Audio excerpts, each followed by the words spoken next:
วิดีโอนี้สร้างขึ้นเพื่อการศึกษาไม่ได้มีเจตนาพาดพิงถึงบุคคลใดหรือองค์กรใดหนึ่งเรียนวิชาความเสี่ยงสอนจักสอนยังถูกสอนก็พวกเข้าใจว่าสอน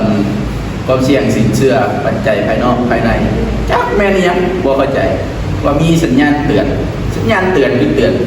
ไฟไหม้วะโอ้เป็นอะไรกับพวกเข้าใจไปถามจุฬาเรียนเก่งว่าไปถามดีกว่าที่คือว่าเรียนเกี่ยวกับความเสี่ยงนี่เพิ่นเข้าใจอยู่ว่าเข้าใจปานไหนนะเขาก็ที่ไปถามว่าข้างหน้าอยู่ไหนเขาก็ยังไม่เข้าใจตรงนี้ฉันเพิ่นลองไปถามจุฬาเรียนเก่งว่าแล้วจึงมาสรุปให้เขาฟังตื่นได้เขาก็ที่ไปถามเจ้าอยู่เขาสิมาสรุปให้ฟังโอเคพวกเพิ่นน่ะที่เขาเรียนเกี่ยวกับความเสี่ยงด้านสินเชื่อเนี่ยอาจารย์ก็สอนนะคะว่าเข้าใจปานไหนนะเข้าใจภายนอกเข้าใจภายในนะก็การสัญญาณเตือนนะคุณเข้าใจก่อนที่มาอะไรเขาฟังไหมมาเด้อเขาจีบันเป็นคนเมาก็จ่ายภายนอกให้ฟังก็จ่ายภายนอกขนาดก็คือนอกธนาคารเนาะธนาคารนั้นก็สามารถควบคุมได้แต่การมันจะป้องกันได้อย่างเดียวไม่ว่าจะมาจากสภาพเศรษฐกิจการแข่งขันหรือว่าผลกระทบจากการเปลี่ยนแปลงที่มีความสัมพันธ์กันเฮ็ดให้ส่งผลกระทบและมีความเสี่ยงต่อธนาคารเอาเป็นยังคือว่าควบคุมบ่ได้หรือยังคือว่าป้องกันได้อย่างเดียวแบบที่ควบคุมบ่ได้ธนาคารก็คือให้นึกภาพง่ายๆก็คือลูกค้าเฮ็ดธุรกรรมใดหนึ่งถ้าสภาพเศรษฐกิจมีการเปลี่ยนแปลงและเฮ็ดให้ลูกค้าเสียเครดิตซึ่งลูกค้านั้นบ่ได้ตั้งใจที่จะเสียเครดิตและเสียรายรับแต่ถึงสภาพเศรษฐกิจบีบบังคับจึงเฮ็ดและฉะนั้นจึงเฮ็ดให้ลูกค้าบ่สามารถชำระหนี้ได้แล้วปัจจัยภายในดีมั้งน่ะปัจจัยภายในปัจจัยภายในเป็นปัจจัยที่สามารถควบคุมได้ที่เกิดขึ้นในธนาคารซึ่งเราจะเห็นอยู่3อันก็คืออันที่1ก็คือการพิจารณาสินเชื่อว่าลูกค้าจะเหมาะกับสินเชื่อประเภทใดและการมีการประเมินคุณภาพการกำหนดวงเงินและการอัตราดอกเบี้ยให้ลูกค้าว่าลูกค้าเหมาะสมกับแบบไหนและการอันที่2นี่ก็คือการให้สินเชื่อเฉพาะเจาะจงเป็นการที่ปล่อยให้กับธุรกิจขนาดใหญ่ไม่ว่าจะเป็นอสังหาริมทรัพย์ทางการก่อสร้างอุตสาหกรรมและกสิกรรมขนาดใหญ่อันที่3เป็นอันที่สำคัญก็คือประสบการณ์พนักงานเพราะว่าพนักงานจะเป็นผู้สังรวมและก็วิเคราะห์ข้อมูลลูกค้าว่าลูกค้าสามารถชำระหนี้ได้ตามกำหนดหรือครบถ้วนหรือบ่มันก็จะว่ามันมีสัญญาณเตือนนะว่าสัญญาณเตือนในสำนักเป็นอย่างสัญญาณเตือนจะมีอยู่4สัญญาณเตือนเนาะสัญญาณเตือนทางด้านการเงินก็คือธุรกิจบ่สามารถขายเครื่องได้และบ่มีเงินเข้าธุรกิจและสัญญาณเตือนในการดำเนินงานเครื่องจักรมักจะเพอยู่เรื่อยๆบ่สามารถผลิตสินค้าได้ตามความต้องการของลูกค้าและสัญญาณเตือนในจากการพัวพันทางธนาคารคือว่าลูกค้าบ่สามารถมาชำระหนี้ตามกำหนดของธนาคารสัญญาณเตือนจากผู้บริหารมักจะมีการเปลี่ยนแปลงผู้บริหารอยู่เรื่อยๆผู้บริหารมักจะเอาตัวเองเป็นศูนย์กลางและเป็นหลัก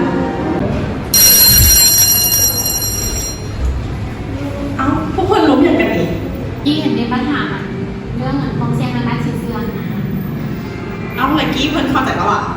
กับพอเข้าใจอยู่แต่เขาก็ยังสนใจว่าในการเรียกคนจริงอันนี้ก็แบบเป็นแบบนั้นเทโบนะในคณะความเสี่ยงไปบอกคำยุ่นอ้ายเนี่ยยุ่นอ้ายของนะเราเห็นเรียกยุ่นสินเชื่อนี่แหละตอนเรามาเรียนต่อภาษีพาไปเนาะเพื่อนอยากได้ข้อมูลเกี่ยวกับธนาคารน่าสนใจเนาะน่าสนใจไปบอกที่ไปแล้วค่ะเนาะไปสมัยนี้อ้ายไม่ดีเนาะอยากมาแลกเปลี่ยนประสบการณ์การเรียนกับอ้ายเนี่ยเกี่ยวกับความเสี่ยงทางด้านสินเชื่อนี่นะไม่น้องผู้สันทัดที่จะช่วงที่ว่าเศรษฐกิจดีธนาคารมีความเสี่ยงขนาดสินเชื่อเป็นยังไงเราถึงปัจจัยภายนอกในช่วงเศรษฐกิจดีความเสี่ยงทางด้านสินเชื่อนี่ก็จะมีหลายเนาะ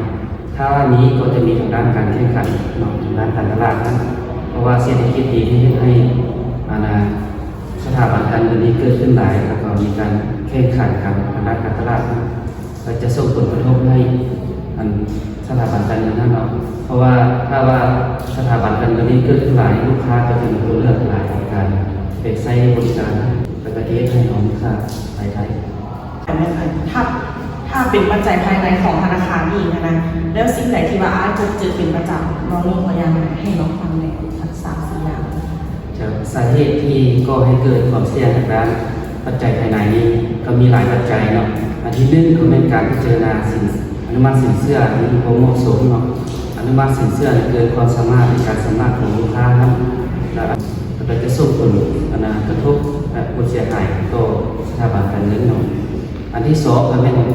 การปล่อยสินเชื่อเน้นแต่สร้างรายได้เน้นแต่ปริมาณบ่เน้นคุณภาพนะก็จะเฮ็ดให้การชำระต้นทุนและดอกเบี้ยของเขาเจ้านั้นบ่ค่อยขั้นพอดีบันไดแล้วก็เฮ็ดให้มีความเสี่ยงที่สามก็เป็นการให้สินเชื่อนี้เฉพาะเจาะจงปล่อยสินเชื่อให้แก่ลูกค้ารายใหญ่นะถ้าว่าลูกค้ารายใหญ่บ่สามารถมาชำระอย่างนี้ในธนาคารได้ก็จะเฮ็ดให้เกิดความเสียหายได้เช่นกันเนาะในการบริหารสินเชื่อของธนาคารนะได้สังเกตตัวใดเป็นตัวนำอีกที่ว่ามันเป็นสัญญาณเตือนที่ว่าอาจจะให้ธนาคารไม่สามารถเก็บหนี้คืนได้อันที่หนึ่งก็เป็นสัญญาณเตือนที่มาจากการประพันธ์ของธนาคารนะการชำระหนี้แม่นเริ่มซักซ้าเช่นว่าการชำระต้นทุนนี้ในดอกเบี้ยก็เริ่มซักซ้าโดยปกติว่ามาตามกำหนดเวลา